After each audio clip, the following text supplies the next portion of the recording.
Good morning, my little fantasy managers. It's Football Sunday. I'm Stacy. He's Louie Gee. He is our co-host this week from Analytics from the Nerds. Louie, what's up? How's it going? Happy Football Sunday. Happy Football Sunday. How are you? You said you got a new intro. You're all excited, and then my boy Josh is the one that leads it off. I love it. I'm excited for it too. Yeah. You can thank Mike Nerboy over there for putting together a really cool new intro for us.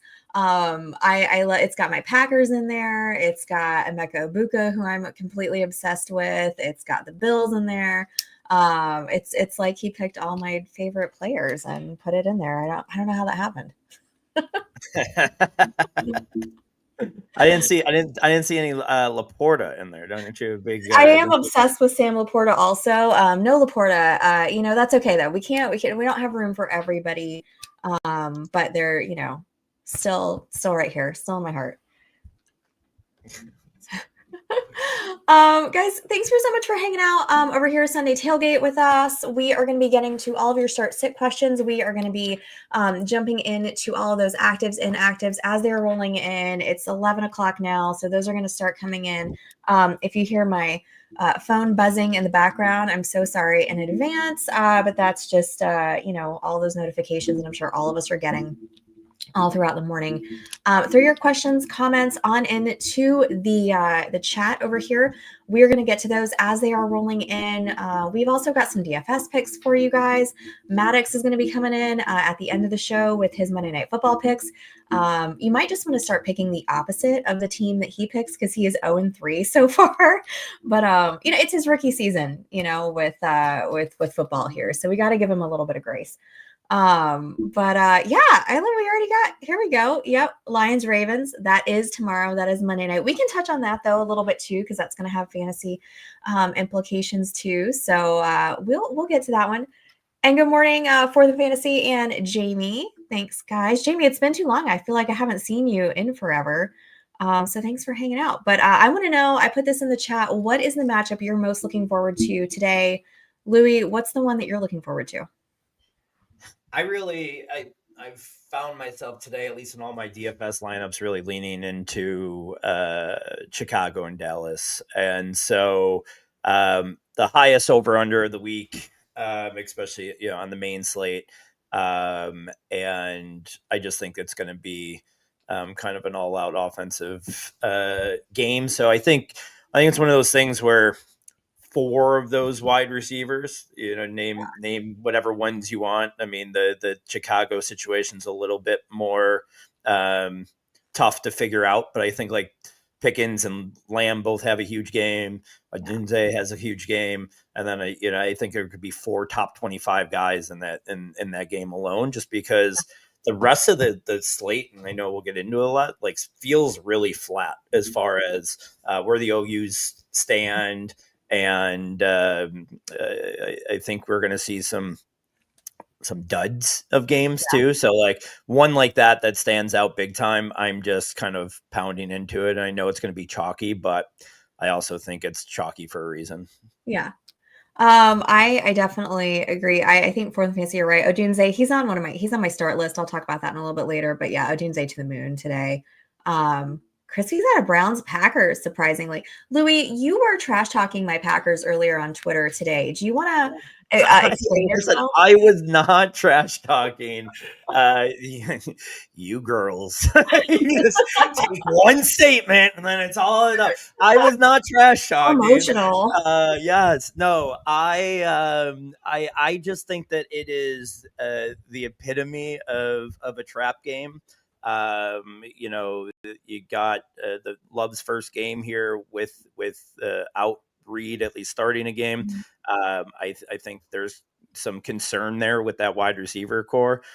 Golden hasn't hit yet. Like all it's up on the road, cross country. Mm-hmm. I don't know. I think it's one of those spots that we see them every year, and we haven't really had that one yet where we're like, That makes no sense, but I feel like that's going to be the game that like busts a lot of survivor pools today. I think the Browns could pull that out in the money line. I'll sprinkle a little bit on it. Oh my God, I hope not. I am all in on my Packers. I can't stop just absolutely being so obnoxious anytime I run into like a Cowboys fan. The thank you Jerry chants, I'm here for it. Like I want to know the address to which I can send a thank you, like a handwritten thank you note to Jerry Jones, because I don't think I've ever been so excited or had so much like confidence, and hopefully it's not false confidence in my team, but like holy cow, I am so excited to be a Packer fan this year.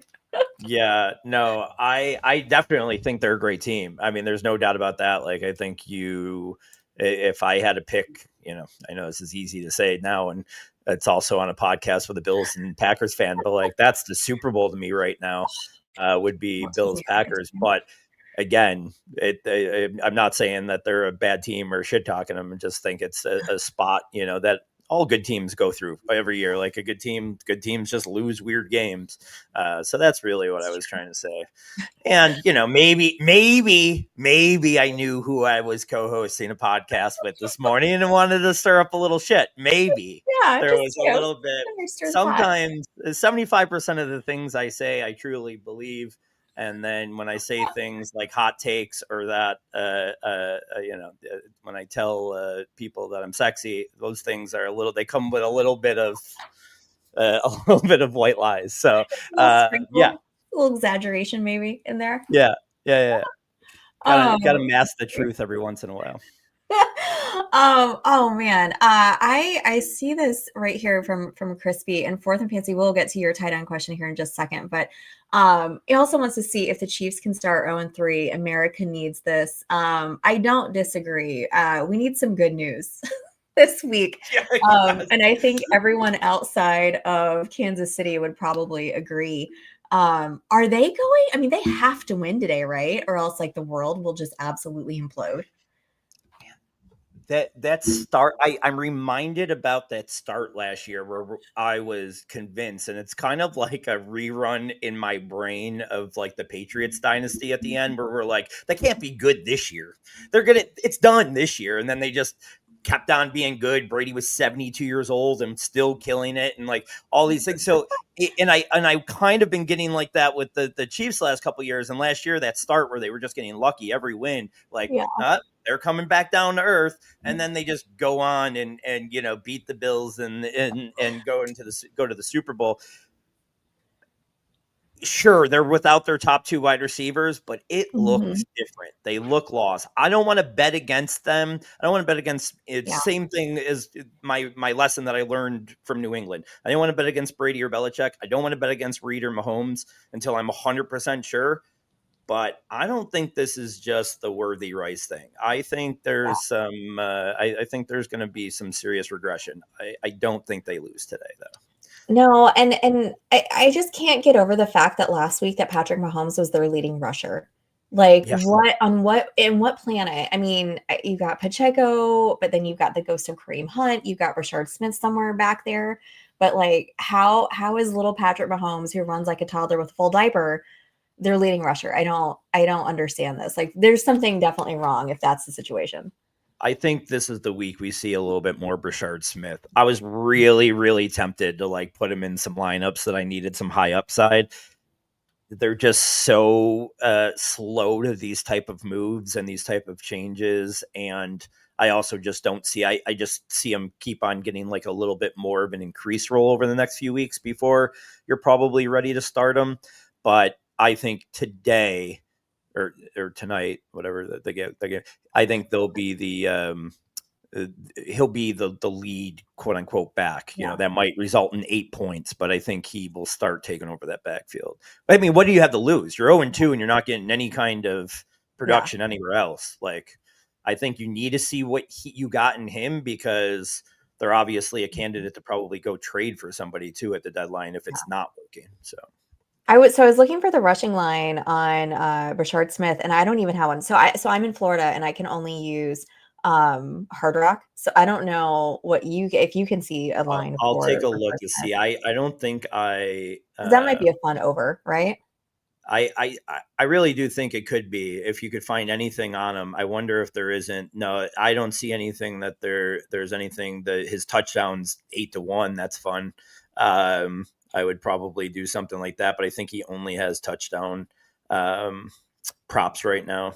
Mhm. Maybe as we get, I think sometimes they're late to those type of things Yeah. where there's like a split backfield type of thing. Like they don't really put out player props because it's kind of easy to beat those type of situations if you just pick the right guy. So we'll see if they get any, but none right now. Yeah. All right, so we've got a few questions rolling in. I want to get to those. We've got some, like I said, news as it's coming in, but let's hit up some of these questions first. Fourth and Fancy wants to know, we got a tight end question here. We got Tyler Warren, who's been an absolute just revelation. Jawan Jennings, or not Jawan Jennings, wow. Jawan Johnson, the other Jawan for the Saints. And then we got my boy Tucker Kraft mac and cheese. Who are you starting? I mean, honestly, can you start all of them? Like, what kind of league is this? Are you allowed to start multiple tight ends? Because I would start all three of those guys if I could. I honestly think in a tight end premium league that they would be going, all three of those Oh guys my might God, be going yeah. into my lineup. I mean they're all top 5 tight ends Mhm. this week, so obviously a tough maybe top 6, whatever. But Yeah. I got to put McBride, Bowers, and I don't You know. can't Yeah, have a conversation about tight ends. I think they're 3 of the top 5 guys, so it's hard. My thought process there, gun to head, if I had to pick a guy, I think Warren is just really elite right now. Yeah, Kraft would just scare me a little. yeah, You're a Packers fan and follow it better, but can we absolutely. just spend a second on what the hell that was this week and how they handled that injury? I mean, LaFleur went to it's not that big of a deal to it's not season ending Right. to I mean, he switched his mind 4 times on the severity Yeah. of the thing. And it was so weird that I'm like, this dude might be out for the season. And now he's just fucking playing. Like, what It is might going be on? career ending. I was on an Mhm. emotional roller coaster this week. Like I have been riding high on the Tucker Craft like fantasy production so far this year because I would not shut my mouth about him all summer. I was all in on Tucker Craft and then, out doing my little victory laps because that was probably like one of the only things that I was getting right so far. But then like we get this news and I'm like the meme of the person like throwing themselves off the balcony, that was like pretty much me. Like anytime that like we were getting news coming in, like, oh, it's not maybe it's not season ending. We don't know. I still didn't even know what it is, just a knee injury. I don't have any other information. Have you seen any other like specific information about what it is? Because I have not seen anything else. I mean, no. And they said pretty. So, I mean, he's healthy to go into. I mean, if he's playing today against the Browns, I mean, you would think that because I didn't. Don't you? Am I right? They have what week are we in? They have a bye Great. coming up, right? Yeah, I think it's week 5, but 5, don't right? quote So me on. like, you had the Browns and then maybe, maybe you sat them at least. It was just weird that they didn't how this all came out. So I would just play him as he's 100% Yeah, healthy, you but have in a to. situation like this where you're picking between 3 studs, I probably just would use that as the tiebreaker and go Warren and Johnson. And the only reason why I'm going Warren over Johnson even is just because I got Olave having kind of a big game today. So Yeah. yeah, Warren. But I would go Warren definitely. I think probably if I had to choose between them, I would probably go in that order. Warren. The only thing that scares me a little bit about Jamal Johnson is that they are traveling to Seattle. Yeah, Seattle this week. I just don't love it cross country, that kind of thing. I mean, I think he is probably going to be one of the number one targets there, but like honestly, how I just kind of worry with like Spencer Rattler. How long do we keep this up, right? Um, so My it's Warren only for me is the yeah answer there. But I still think you're still starting all three of those guys if you have them in your own separate leagues and that kind of thing.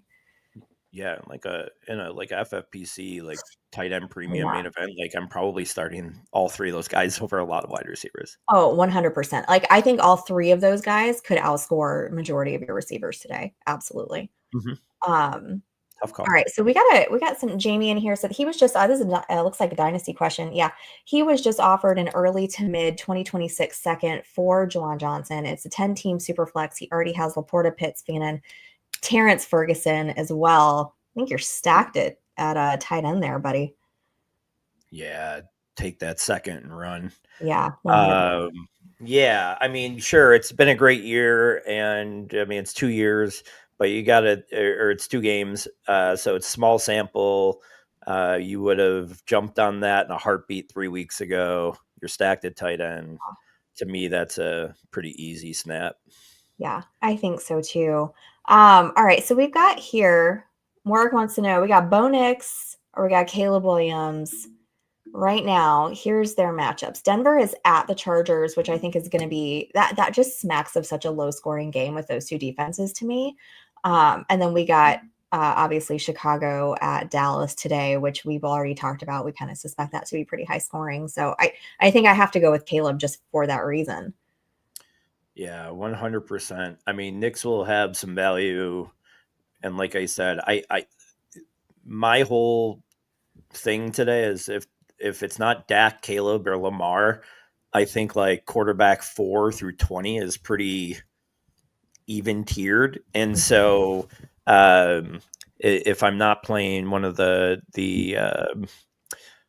one of the elites, the three guys that I think could have elite matchups today, those three guys, like I'm just trying to play like to what's your lineup look like? Can you pair one of your quarterbacks to maximize your points in a stack? Like those type of things, because I think we're going to see a pretty flat tier today in the quarterback position.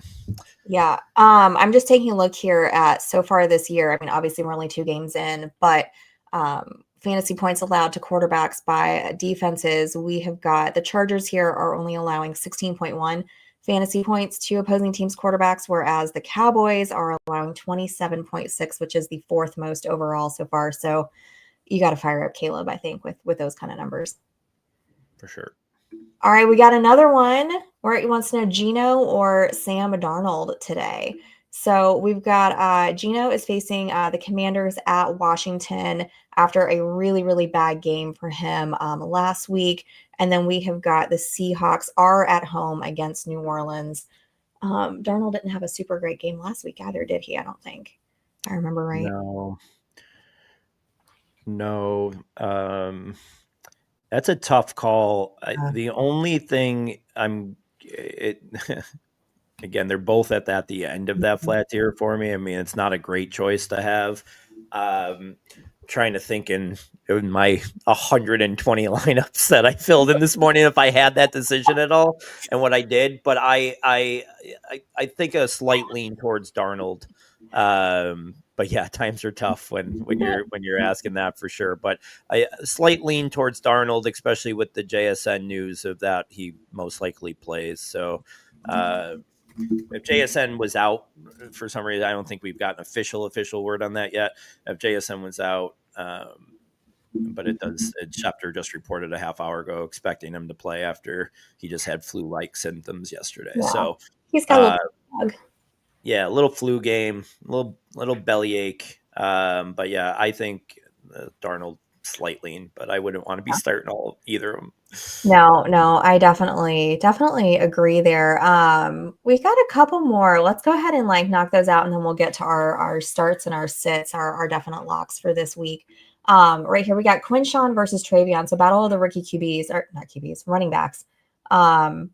I want to say Travion because I feel like Mike Vrabel's been messing with us the last few weeks here. Because I think everybody thought that he was a lock after what Vrabel said. It's oh, we got to get him the ball some more. And then it was an Antonio Gibson game.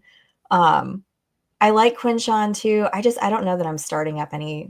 He's probably the only Cleveland guy that I'm starting up against that I feel comfortable starting up against the Packers today.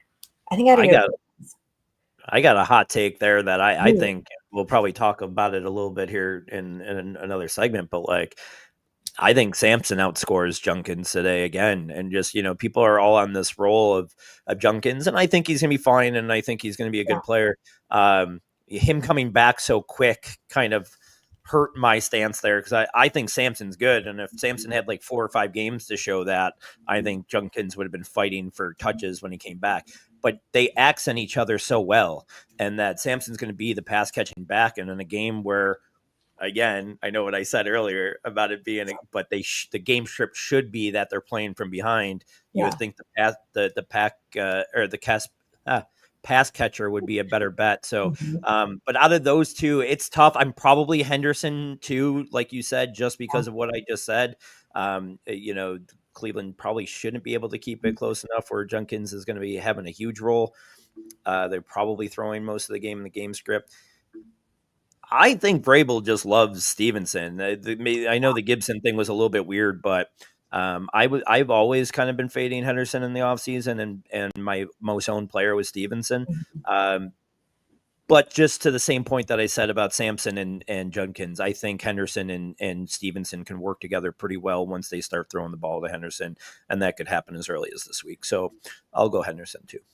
Yeah, I think so. And I think too, sometimes it's we kind of get out like our fantasy brains going one direction, and we forget that like these coaches are not thinking about fantasy football. They could care less about fantasy football. And like, especially Vrabel, he's a player's coach. So like you've got a guy, they paid Ramondre, like, he's a vet, he's been there for a while. Like these rookies aren't going to come in and automatically take over the starting role in most situations, right? They're still going to be in some sort of a committee to get worked and get acclimated to the NFL. And I think we all kind of get our expectations set really high for these guys. And like that doesn't always translate to the first part of the season.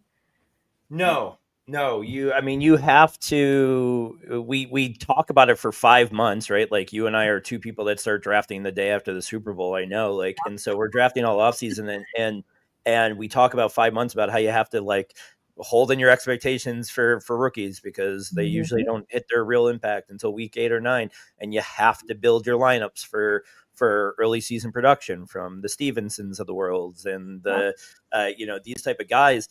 And then, people are up in arms after 2 weeks where everything we said for 5 months is happening. So I think it's a little bit of an overreaction right now to what's happening with the rookies. And I think because 1, there's so many of them, and 2, because it was such a highly regarded running back class. But I'm not overly freaking out. Yeah. I mean, you're taking Travion in the 3rd round. You're expecting automatically that he's going to have that kind of production for you in your drafts. Like, calm down, everybody. Like, simmer down. He probably will towards the end of the season. It'll even itself out. But we gotta just be a little patient. Patience is a virtue.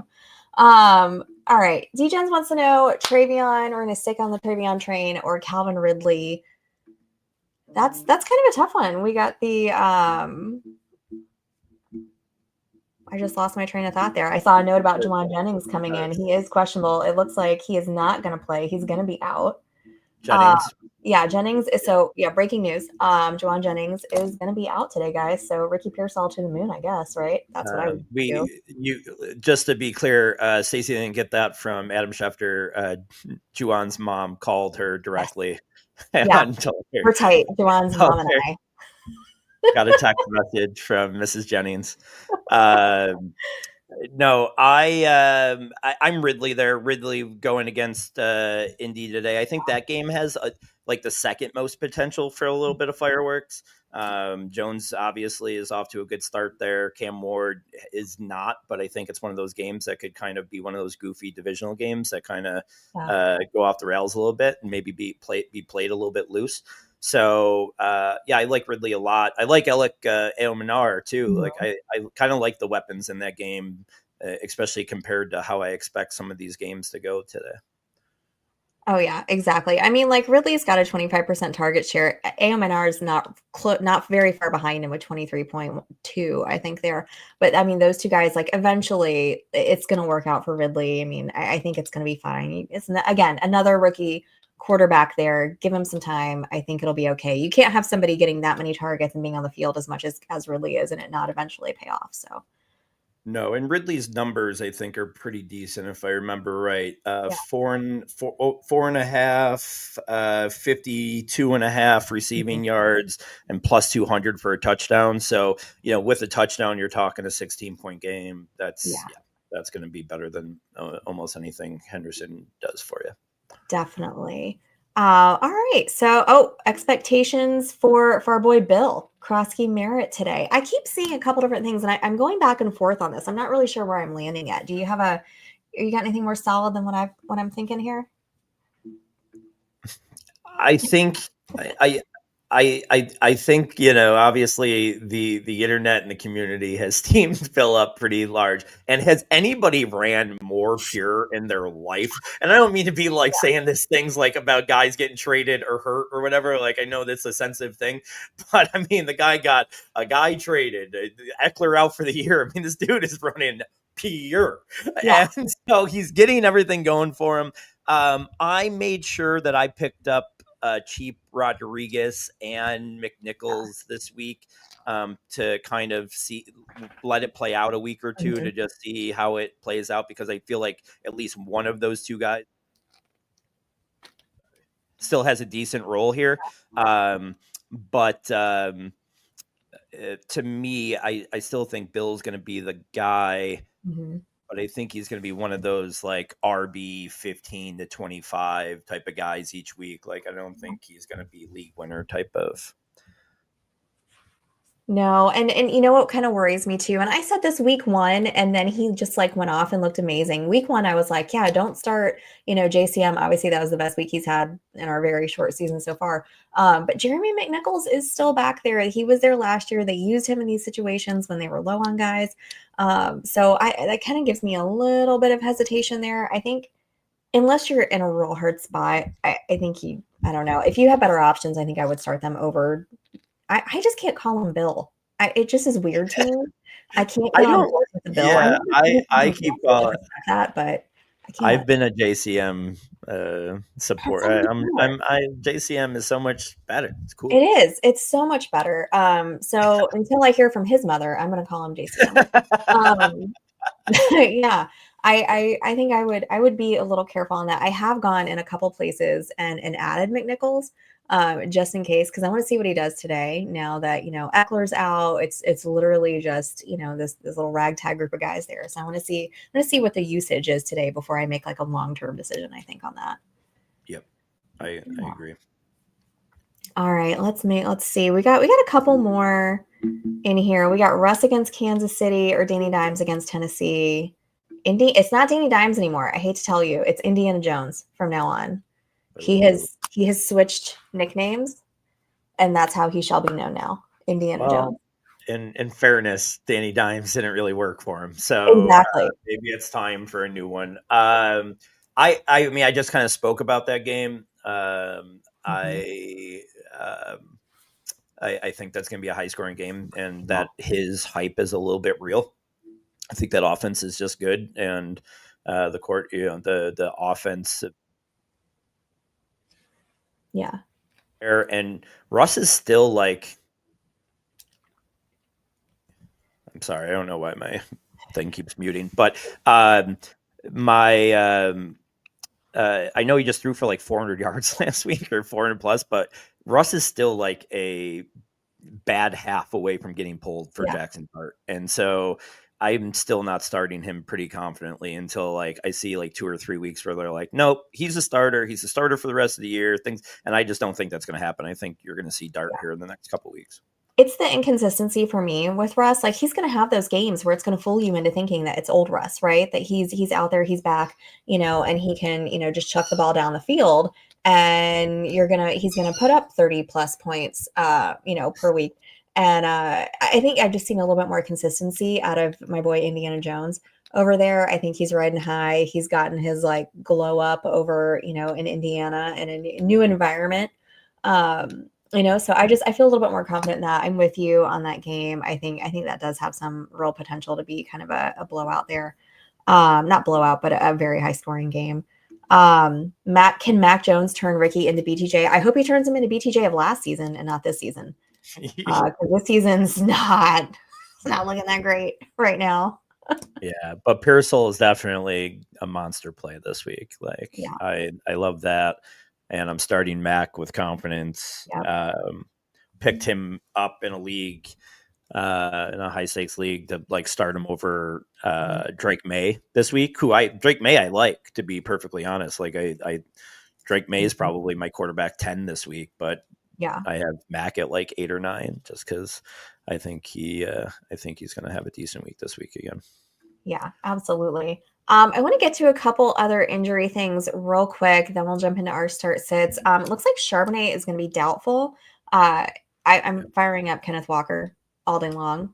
I think I'm not a huge Ken Walker fan, especially when Sharps is healthy, but if he's out, then that's enough for me to go ahead and fire him up with confidence, I think.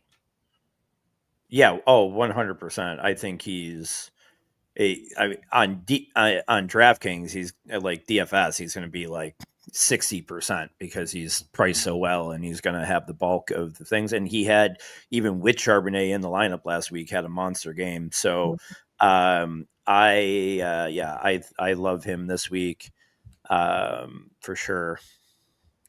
Absolutely. We got a few actives, inactives coming in. Nothing really fantasy relevant or things that we haven't already been aware of. Obviously, Jaden Daniels is out. Yeah, nothing new other than what we've. Yep, Tucker Craft active officially. This is new. So Emeka Buka obviously active, but it said that they're going to be keeping Tez Johnson up this week, even though he was inactive. So does that worry you a little bit? Do you think maybe they're going to limit Emeka at all? Yeah. I found myself sitting Buka a lot more than I was comfortable with. Yeah. I've been I've been really tossing and turning over this morning is because I'm down on Evans because of the matchup against Sauce. So like there's that. So then you would think Ibuka would be the one that would normally benefit from that, but they're talking about limiting him today. So honestly, I think there's some really good value in Cade Otton today. I know he hasn't done shit in 2 weeks, but I think like there's some value in like being different there with Otton, especially in DFS. And then Sterling Shepard is even like I don't want to say exciting. I'll say entertaining. Exciting is not the word I want to use, but I think you can definitely find a way to start Shepard and for your like 10 points to just bank on. Well, I mean, and it sounds gross, right? But like, I'm down here in Tampa, and like, I get the local Bucks games all the time, so like, I'm watching those a lot. Sterling Shepard, 15.15% target share. Baker does go to him, so it might be gross, but he is a guy that is relevant in a lot of these games. I mean, you saw Ryan Miller catch a touchdown last week, so like, they do use those other guys, a lot and mix them into the rotation as well. Yeah. My phone is like going insane. It's like we're getting all the notifications right here at the same time. So it's just like buzzing. I had to mute mine because it would have been. I don't know how to put because I am a child. I don't know how to put my phone just like on a vibrate thing where it wouldn't be loud. I have to mute it completely. So I did that. I don't think anything is surprising, right? Like I think the major thing we were waiting for is the Jennings news at 4, but it looks like that's even official now. So, or at least leaning towards that. And I told you before the show, I don't think we talked about it here on the show, but like even if Jennings was healthy, or if we didn't know by 1, I was going to make sure that I pulled him just because, and it's saying Schefter did report will not play and is out, so for sure out. And Purdy will also be out. Okay, so that's really the only thing. It sounds like JSN is going to play later. I don't think that there's really any major inactives that are going to mess with us at this point. Yeah, no big surprises. With Purdy being out and Mac Jones for sure being there, I think that kind of answers our question here for Matt Jones versus Russell Wilson, right? Yeah. I think we're going Mac Jones 100% there. All right, so let me kind of go on. We got some starts, we got some sits, some guys that we are really very, very high on this week. Louie, you're my guest. You go first. Tell me who's one of your starts. All right. I'm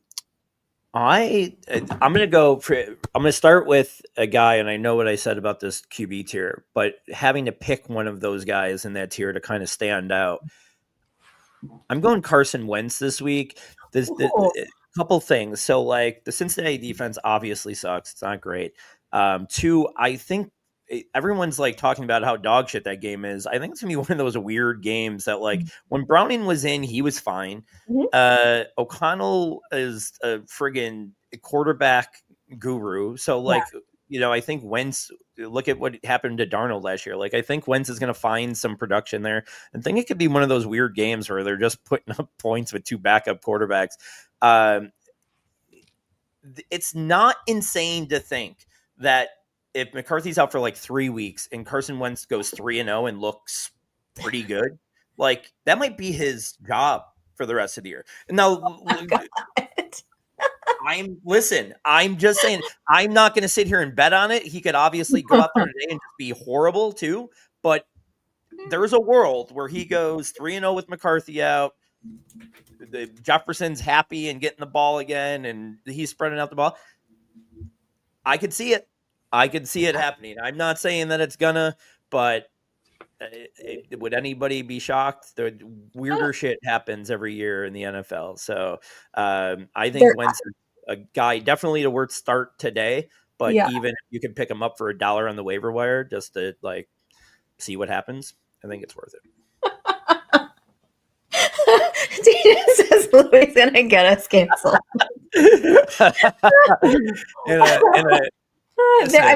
They're at home for the next 4 games. They've got Cincinnati today, obviously, Pittsburgh, Cleveland, and then they got their bye in week 6 to come home after that and face Philly. Just write it down, the 36 mark, 36 minute mark, so you could clip it later when I'm right. And when I'm wrong, please make sure you delete it from the internet completely. Edit this, and there will just be 55 seconds where you're like, Louie, what's your start of the week? Yeah. Technical difficulties. We'll do like a little like right through the middle of it. Oh my God. That's hilarious. All right, guys. Go ahead. Go ahead. Do one of yours. I was going to say one of my starts obviously is going to be, we've already touched on it a little bit, so I'm just going to kind of glance over it. But Tucker Kraft for me is going to be one of my starts. Like, if he's playing, you're definitely starting him. This is not the time to get too cute and worry about this knee injury and, galaxy brain yourself. He's averaging 17.1 fantasy points per game. That's in PPR formats, especially with Reed on the IR now. I think if he's on the field, he's a must start every time. And especially, I definitely wanted to bring this up. Any player that is going to be reported doing the crotch chop suck it motion during practice is a must start for me. Like, that is absolutely factoring into my decision making. That's like, what wrestlers were doing that? Do you know who I'm talking about? 100. That was prime teenage Louie. I was crotch chopping everybody. It was DX. Yes. It was Triple H. Come on, Shawn man. Michaels, That was like, right? my mom told me to eat dinner, and I was just, just get out of here with crotch chop. But also, you mentioned crotch chop. You left out a really important word in that sentence, and what they reported and seeing was a crotch chop handshake. Yeah. And what is that? I am so intrigued. I need follow-up questions. I need to know how. Listen, there's a lot of ways the imagination could go on a crotch chop handshake. But to your point, whatever it is, if you're doing the DX references 24 hours after your coach thought that you might be done for the year, I'm all on board too. I like. Yeah, immediate start, 100%. Like, I'm putting him in my lineup if he was ever out of it to begin with. Louie, give me another one of your starts. I like McLaurin today, and I didn't until I did a little research this morning. So it's like you read his mind. I didn't perfectly that. With the two games that Mariota played last year, McLaurin got 18 targets for 14 catches, 160 yards, and a touchdown. Like, I was ready to be House Day Huncho and fade both. I will be fading Debo because I don't think you can feed both. But with that kind of passing volume that I would expect from Mariota. But it seems like he targeted McLaurin pretty hard. So I will. I think McLaurin could be kind of a sneaky sleeper tonight. I mean, it's hard to call McLaurin a sleeper. Whatever he's gonna, but I think he's going to have a really good week. Absolutely. I got another one for you. I got Jordan Mason over here. And this one, I mean, it feels pretty obvious, right? Aaron Jones is on the IR. He is the guy. They were already almost at a kind of a almost 50-50 split, really, just being used a little bit differently, but both, right there, in Minnesota. Cincinnati's defense sucks. They're terrible. They're giving up a ton of fantasy points to opposing teams' running backs. They're giving up 94 rushing yards per game so far this season. Obviously, if you have Jordan Mason on your team, he's immediate boost. If you weren't already starting him, you have to start him now, I think. 100%. I got a couple quick ones here. Yeah. One, Pollard's numbers are like his props are 70.5, 12.5 receiving, a favorite to score a touchdown at -120. Like that's a monster game for what people expect, running back 15 to 20, whatever. Pickens, I talked about earlier. I think he could be a must start here. And then one sneaky one is like Christian Kirk. I think I think Christian Kirk might be the piece that still might stave Stroud. We talked about it on my podcast here last Wednesday of, is Stroud dead, or is he really, is this really what is this the real CJ Stroud? And I said, give me a couple weeks with Christian Kirk before I decide that. So I'm excited to see what Kirk does for this offense. I think he definitely starts opening it up for even Nico this week. I think he has a pretty big game himself, revenge game, played for the Jags. I'm a big believer in those revenge game type of situations. So yeah, I put Christian Kirk in over some names that I wouldn't think that I would have normally. So I like him this week. Yeah, absolutely. I got another one for you. We have talked at length about this Bears Dallas game, but if you have Rome Odunze, you are 100% firing up. I think he has kind of stepped into that wide receiver one role over DJ Moore. I think that's pretty obvious. I don't really know what's going on there with DJ Moore, but he's honestly been giving me the ick ever since he walked off the field in the middle of that play last season. And I don't know, the body language is not giving it to me. I don't like just saying I'm not going to start somebody because of vibes. But the vibes for DJ Moore are not great. The numbers are backing it up for Rome Odunze. I think it's a huge day for him against Dallas, and they're a very fantasy friendly defense right here, with the Cowboys. So I think he is in a great spot to do another huge outing in week 3. I had this younger girl that I was hitting on the other day tell me that I'm too old to say vibes. So I don't. I'm not trying to say that you are. I'm just letting you know what the young people think about us, and I think it's disrespectful. But I'm very vibe based in my start sits.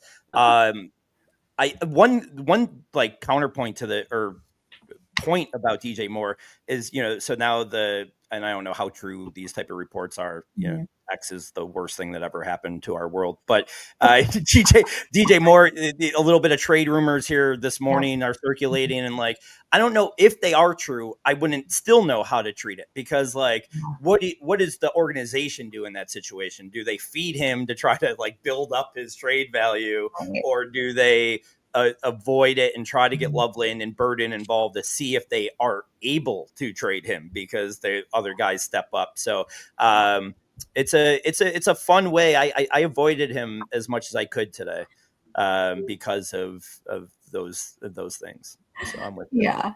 We got Joe wants to free Reek and free DJ over here. They might get freed. You never know. They where would you say would be the best? Not to ask you questions in your show, but where would you think the best wide receiver spot would be for either of them to get traded to? Like DJ Moore or Tyreek Hill, if they got to go somewhere, where would the best spot be? I mean, Kansas City needs some help at receiver. I heard somebody float Tyreek back to Kansas City today. And I mean, yeah, exactly. Yeah, to reach back to the Chiefs. He's done his time. He did his punishment down in Miami. It sounds like he's getting in a lot of trouble down there. Maybe he needs to go back to the Midwest. Go up there to Kansas City again. DJ Moore, ooh, to the Falcons. Okay. All right. I Falcons, mean, that might hurt our Falcons, Drake London will- shares a little bit, but I can Falcons see can be that. fun. Yeah. It, there's really like where else? I mean, everybody is always going to say Buffalo, but they just don't have the money. They would have to find somebody. They would have to like give up like a third if they trade Curtis Samuel, who they've been sitting, they can free up $11 million. If they cut him, they only free up 500,000. So they could do something where they trade like a fourth rounder and Samuel for a seventh rounder just to get the free money and then maybe attack somebody. But I mean, obviously, if you pair anybody with Josh or one of those two guys, he hasn't had anybody great since Diggs. That would be incredible. But I like that Falcons one for him. Louis, I didn't realize Curtis Samuel was still in the league. Yeah, he's been scratched, a healthy scratch for the Bills last 2 weeks, and yeah, like I said, he's basically just being held because if they cut him, they free nothing. It's like 500,000. If they do find a trade suitor, it frees up 11 million. So I've been a very big I don't give a shit. Go give up a fourth rounder or give up a fourth rounder with them to free up 11 million and go help your team where you need. Like they have holes still, and they're a Super Bowl caliber team. Like go fill one of those holes. But You guys are doing all right. You guys are doing okay so far. oh yeah, they are they're the best team in the league. Sorry.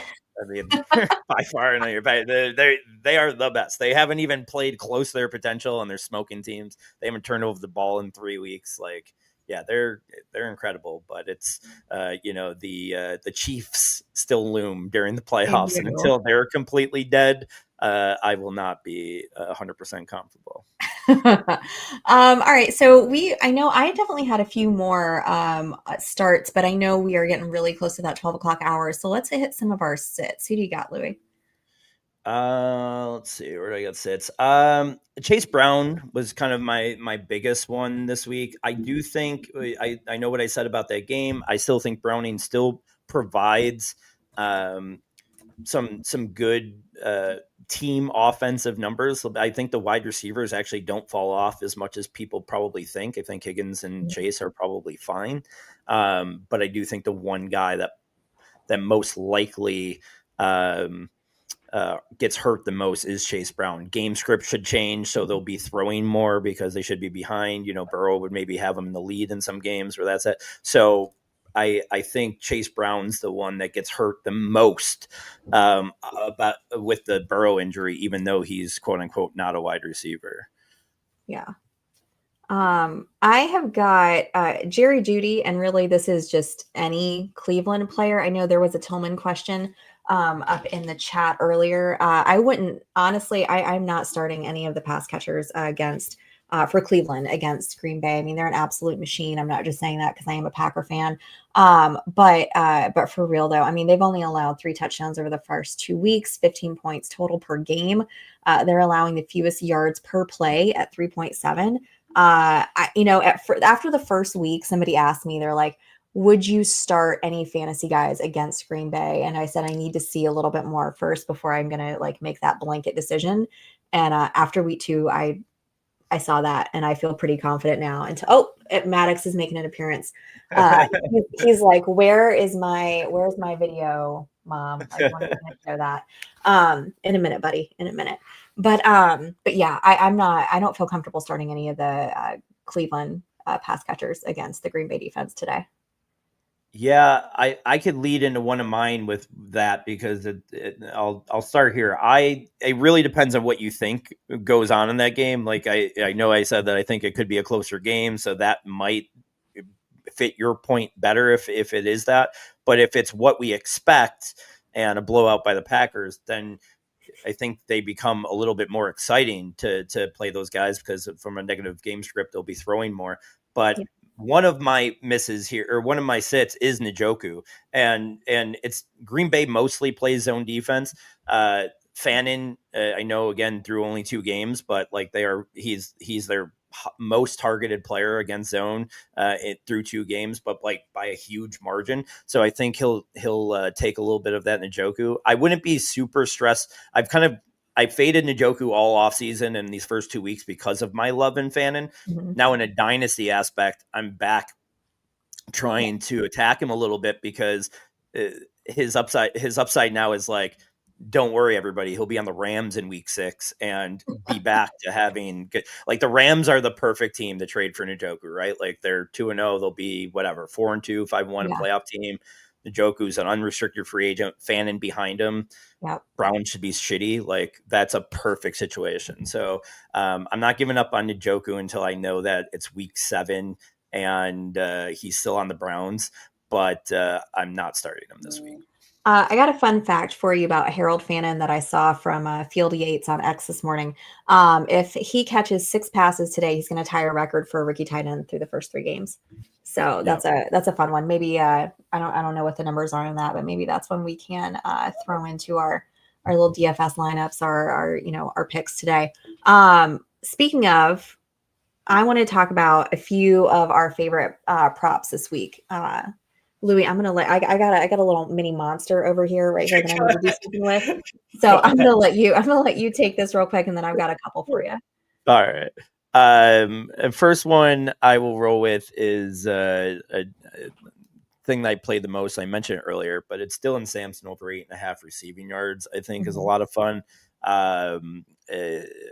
Again, even if you expect it to be a close game like I played, I see in this game they're going to be passing more, they're going to be throwing more, probably playing from behind against the Packers. 8.5, it's so low that it scares me. Like it scares me because it's like, when something seems too good to be true, it usually is. So maybe they have a little bit more information about what the game plan or the usage should be, but 8.5 receiving yards seems way too low for Sampson. Mike Evans, again, I mentioned, but him under 69.5 receiving yards, because again, the tough matchup against Sauce. Otten over 31.5 receiving yards. Again, I mentioned that earlier. And then Metcalf over 58.5 receiving yards. I like a lot too, with Gonzalez out there in New England and Metcalf not really having that monster game yet. I can see this being a good matchup for him. Yeah, I agree. And speaking of the Bucks, I want to kind of go along with that. They've got a lot of injuries on their O-line. They just had another guy, Cody Mauch, got out for the rest of the year this week. They've shifted some guys around. Guys are going to be in different positions just to kind of make that line work. That gives me a little bit of pause today. I still think that they are going to win over the Jets, but I think it's going to be a little bit lower scoring than we think. And so for that reason, I'm doing Bucky under with his rushing yards. That's at 69.5. Nice right now. So I'm going to take the under on that one. And then I'm going the over on Ricky Pearsall with receiving yards. And this was pretty much if Jennings was out, he is out. We know this. 56.5 for him. I'm taking the over on that one for sure.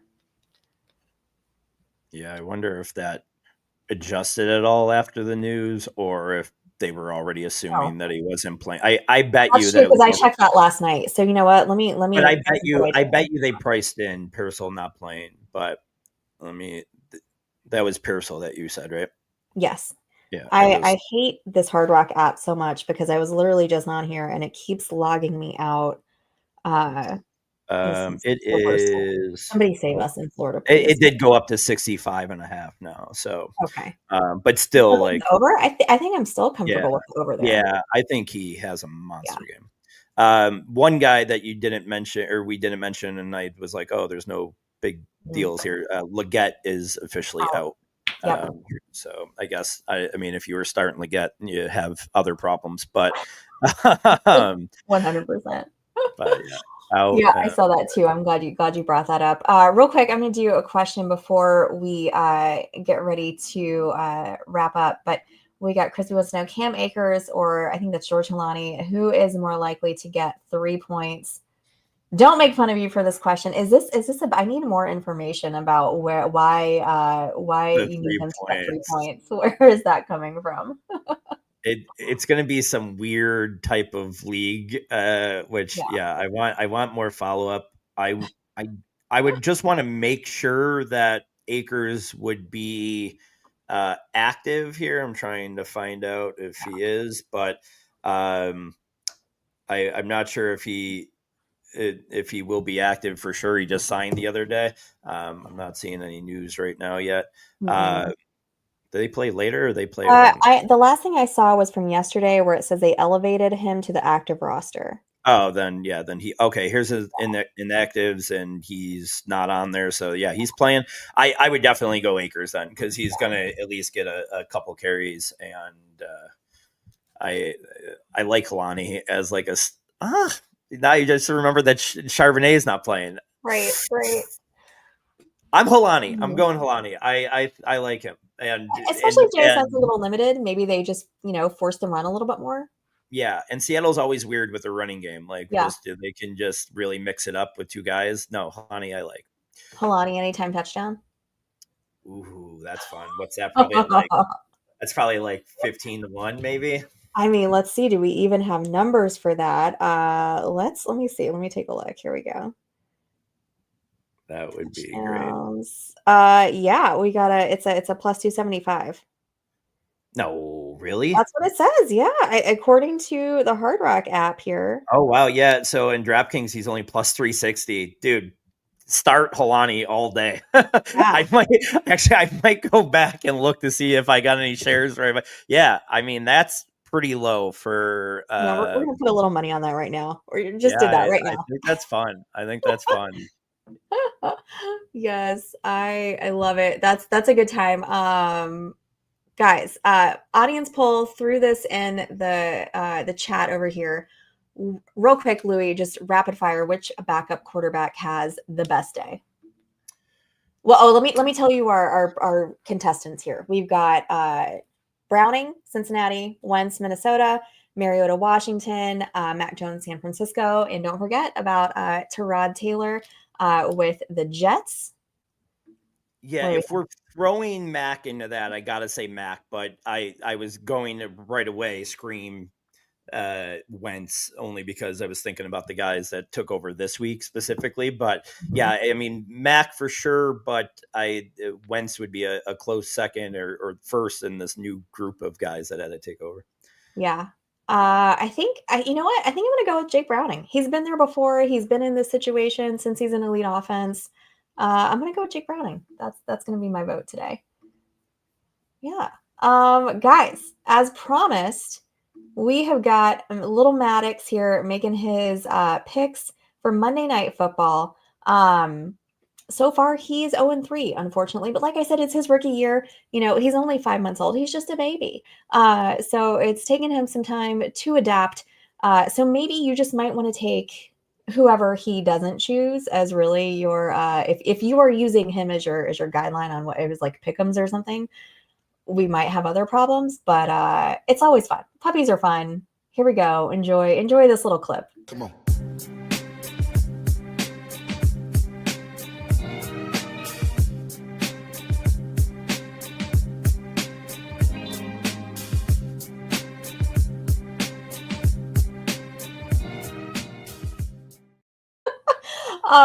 If you can see that originally he picked the Lions, but he had a last minute change of heart and decided to go with the Ravens. I don't know if you saw the little Lions helmet just like laying haphazardly over off to the side.